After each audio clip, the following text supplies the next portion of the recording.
Hey guys, let's make some low-carb, keto-friendly mac and cheese that is also delicious. You're going to start out with a head of cauliflower, chop it off, wash it off, try to make the pieces as even as possible. Throw some olive oil in a pan on medium-high heat. I throw some more olive oil on top of the cauliflower and then season with salt, pepper, and garlic powder. Cook the cauliflower for about 10 to 15 minutes until it's soft but not cooked all the way. Then set it aside. For the sauce, I'm going to add half of a white onion chopped up and then cook that in 2 tablespoons of butter till it's nice and soft. And then I'm going to add about a tablespoon of coconut flour and a little bit of black pepper. Stir that up, and then we're going to add 1.5 cups of heavy cream as well as 4 ounces of cream cheese. Wait till that gets nice and bubbly and starts to thicken. Then we can add 1.5 cups of shredded Mexican cheese. I didn't have any shredded cheddar cheese, so I just added 6 slices of cheddar cheese. Stir that up till it's all nice and combined. My sauce came out a little thick, so I just added some extra heavy cream until it was the consistency I wanted. Still thick, but also nice and creamy. Then you're just gonna pour it on top of your cauliflower. Now this cheese sauce, I had a lot left over because I was also making mac and cheese, regular mac and cheese for my family. So that recipe makes you a lot of cheese sauce. More than enough for a head of cauliflower. Anyways, I topped mine with bacon, sprinkled some mozzarella cheese on top, and then cooked in 375-degree oven for 15 minutes. This came out absolutely delicious. Let's make the best keto-friendly breakfast bowls. Grab some Trader Joe's cauliflower rice. This stuff is the absolute best. Add a little bit of Bragg's liquid aminos, and then it's on to seasoning. Lots of garlic powder, always. A little bit of ground ginger, some Trader Joe's mushroom seasoning, and a little bit of onion powder. Mix that all up, add in some spinach, and then add some chicken sausage for protein. If you want even more protein, you can add some egg whites like I did. And then from here, you're going to fry up a couple eggs, add those on top, and load it up with your favorite hot sauce and add some jack. When I'm good, if you try it, let me know what you think. This is an exact copy of Trader Joe's Cauliflower Rounds. I took a small head of cauliflower, riced it, cooked it in the microwave for 9 minutes, squeezed out all of the moisture. If you want to make this even easier, just buy frozen riced cauli and do the same thing. Now you're going to add all your ingredients together in a bowl, grab a 1/4 cup measuring cup to make them all the same size, flatten them with a spatula, cook them at 375 for 12 minutes, flip them over, cook them for another 10 minutes. You're going to see I use citric acid in this recipe. This is absolutely needed for the flavor, but also it stops it from oxidizing, meaning it's not going to make it turn color, which is also amazing for things like guacamole. I decided to make a ham sandwich to test it out, and I was stunned at how exact it is. All I did was look at the ingredients list on the package, and boom, we did it. Like and follow for more recipes. Chicken crust, spinach artichoke pizza. We're going to use our Meter Plus to smoke the chicken breast and get it shredded. In a bowl, we'll add our chicken, Parmesan cheese, and an egg. Mix it up and spread it out on the pizza pan. On the grill at 400 degrees for 10 minutes. Then we're going to add our spinach artichoke dip on for another 10 minutes. Throw on some bacon because, well, why not? And you've got yourself a delicious... Okay guys, egg roll in a bowl is one of my favorite dinners, and it's so great for meal prep. So I grabbed 2 of these Healthy 8 chopped veggie mixes from Trader Joe's and combined that with 2 pounds of ground chicken. I season it up with my favorite seasonings, add in a cup of low sodium soy sauce, mix up this dry Coleman's mustard on the side because it's super spicy and perfect to drizzle on top after reheating. I divvy this up into 4 serving containers, and they come out to be about 480 calories a piece. It is so satisfying. It's like Chinese takeout. It's your keto girl. I've been dying to share with you this recipe. Soft keto pretzels.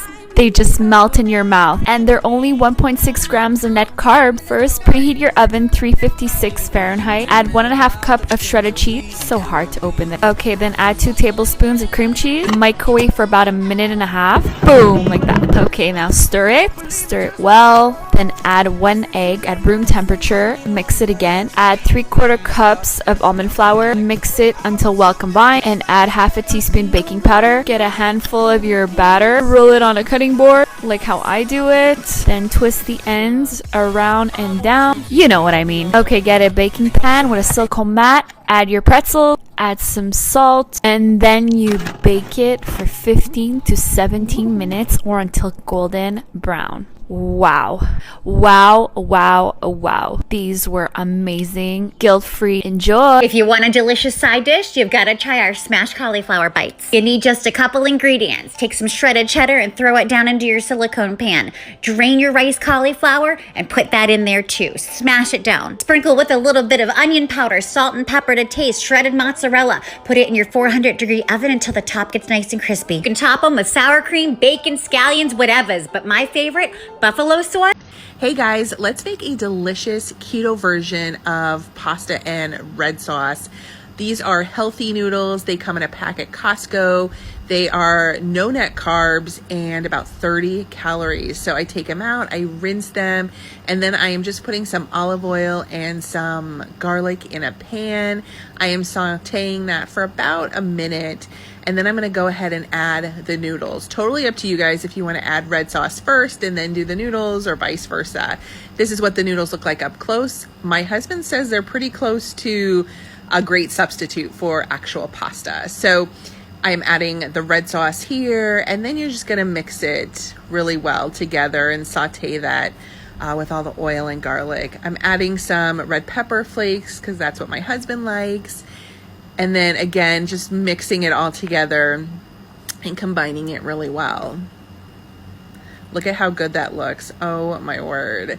So then I just scooped it up into a bowl. I added some shaved Parmesan on top, and so good. I'm adding the low carb pizza here because I love pizza. My husband loves pasta. So it was a perfect dinner night for us. Enjoy. Hey guys, if you're keto and you like a creamy tomato bisque, this is the soup you gotta try. Use the Rayo's low carb marinara and just put it in your pot.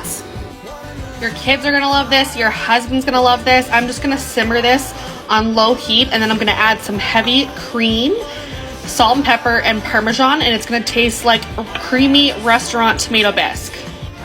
So this is about 1.5 cups of Rayo's, and I'm gonna add a 3/4 cup of heavy cream and stir that in. Continue to stir on low heat. Add your salt and pepper to taste on. It's great by itself. I use some fresh Parmesan here. Great by itself, or great with a grilled cheese, or I'm gonna actually make this with some pizza pinwheels later for supper. Let's make some grain-free, keto-friendly, veggie thin crackers. Start out by making a chia egg. 1 tablespoon of chia seeds and 2.5 tablespoons of warm water. Stir that up. And let it sit until it thickens up. It'll just take a couple minutes. Once it's thick, add 1 cup of almond flour, 3 tablespoons of sesame seeds, 2 teaspoons of dried minced onion. This is the secret ingredient, 1 teaspoon of vegetable bouillon powder. If you don't have this, you can just add some salt. And 1/4 teaspoon of baking soda. Patiently stir it up until a dough comes together. It can take a minute for the moisture to get distributed. If it's still crumbly and it won't come together, the best thing is just to use your hands. And eventually you'll end up with a dough. Put your dough onto a piece of parchment paper and roughly form it into a rectangle. Put another piece of parchment on top and then roll it out into a rectangle that's about 2 millimeters thick. Once it's thin enough, take off the top piece of parchment. Don't worry about what shape you end up with. If the edges are a bit rough, they still taste delicious. And then cut this into whatever shapes you want. I like to use a pizza cutter, but you can also do it with a knife. If it starts to stick to your knife or your pizza cutter, just wipe it off halfway through. Leave it exactly as it is and transfer it onto a baking sheet. Have your oven preheated to 350 degrees Fahrenheit or 175 Celsius, and you'll bake this in the center of the oven for about 15 to 20 minutes. Or as long as it takes in your oven to make them golden brown. Then allow them to cool for a little while. They're gonna crisp up as they cool. Once they're cool to the touch, just use your fingers to break them apart. And then store them in an airtight container, if they even last that long. Crispy. Today we made healthy cauliflower nachos. Let me show you how I made this. Start by cutting your head of cauliflower into small pieces, just like this. Toss your cauliflower onto a baking sheet lined with parchment. Spray it with avocado oil and salt and pepper to taste. Give it a good toss and roast for 15 minutes at 400 degrees. Now sprinkle your favorite cheese and broil for about 2 minutes. Now add all your toppings. I added sour cream, guac, ground beef, tomatoes, cilantro, jalapenos, and finished it off with a homemade salsa. Cauliflower nachos. I'm down 40 pounds in 7 months. Everyone always asks, how do you fight the cravings? Number 1, I definitely don't limit myself. But number 2, I make things that are very similar to my cravings with a lot less calories. Tonight, I made spaghetti squash mac and cheese. All you did was bake the spaghetti squash as normal, add 2 wedges of your choice of Laughing Cow cheese. I did 1 regular and 1 pepper jack. Put it in the oven again, and there you have it. I put some Italian seasoning and Parmesan cheese on top. It satisfied my craving, kept me full, and definitely fit in my... This little sushi style Caprese salad is my go-to app for the summer. Super fresh, extra delicious. Pick some basil from the garden if you got it. Lay your prosciutto down. You want to get a thicker slice. This was borderline too thin. Basil down first, then your half cherry tomatoes, then your fresh mozzarella and a little pesto. Roll it as tight as you can without breaking it apart. That'll make it hold together. Lay it out, balsamic glaze on top. That's it. You got perfection.